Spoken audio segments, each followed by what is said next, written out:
మౌనం అతి పెద్ద ఆయుధం. ఎలానో చూడండి. ఒక తెలివి తక్కువ వాడిని తన మాటలతోనే గుర్తించవచ్చు. అదే తెలివైన వాడిని అతని యొక్క నిశ్శబ్దంతో గుర్తించవచ్చు. ప్రతి ఒక్కరికి కూడా ఎప్పుడు, ఎక్కడ, ఎలా మాట్లాడాలో తెలిసి ఉండాలి. అది తెలుసుకున్నవాడే ఈ ప్రపంచాన్ని ఏలగలుగుతాడు. ఒక్కసారి విల్లు నుంచి వదిలిన బాణం ఎలాగైతే తిరిగి రాదో, అలాగే మాట్లాడిన మాటలు కూడా వెనక్కి తీసుకోవటం అనేది అసంభవం. జీవితంలో ఒక్కోసారి మౌనంగా ఉండడమే సరైన సమాధానం అవుతుంది. అదే మాట్లాడకూడని ఒక్క మాట మాట్లాడినా పెద్ద ప్రమాదమే జరగవచ్చు. అంటే ఇక్కడ మీ మాటే మీ యొక్క బలమని అర్థం. అలాగే మీ మాటే మీ యొక్క బలహీనత అని కూడా అర్థం. కొందరు ఇలా కూడా ఉంటారు.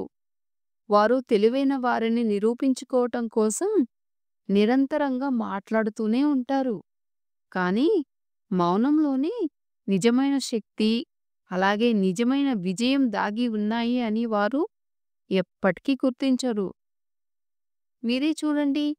ఇంతకు ముందు విజయాలను సాధించిన వారు ఎలా వారి యొక్క సమస్యలను అధిగమించారని మీరే ఆలోచించండి. వారిని గమనించండి.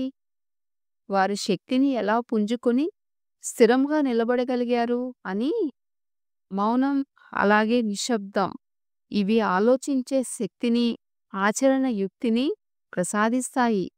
మీ యొక్క నిశ్శబ్దం మీ ప్రత్యర్థుల్ని సంకోచంలో పెట్టేస్తుంది.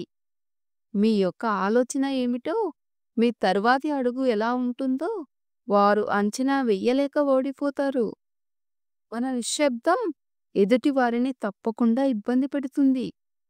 మన గురించి తీవ్రంగా ఆలోచించేలా చేస్తుంది.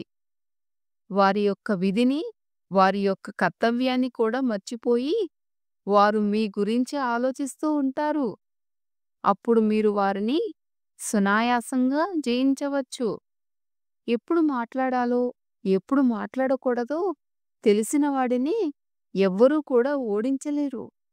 లక్ష్యంలోనూ, అలాగే జీవితంలోనూ గుర్తుంచుకోండి.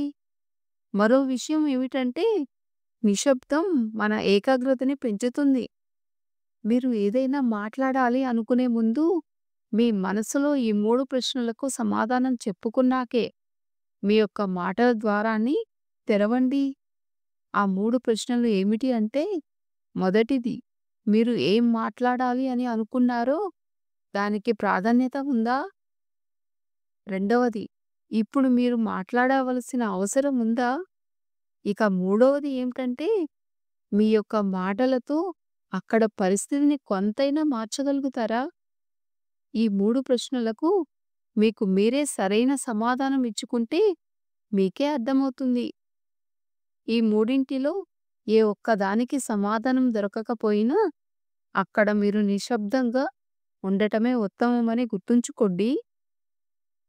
ఈ 3 ప్రశ్నల గురించి ఆలోచించే ప్రయత్నంలో మీరు చెప్పాలనుకున్న విషయం పైన, మీ యొక్క మాటల పైన, చెప్పే విధానం పైన కూడా ఏకాగ్రత మరింతగా పెరుగుతుంది.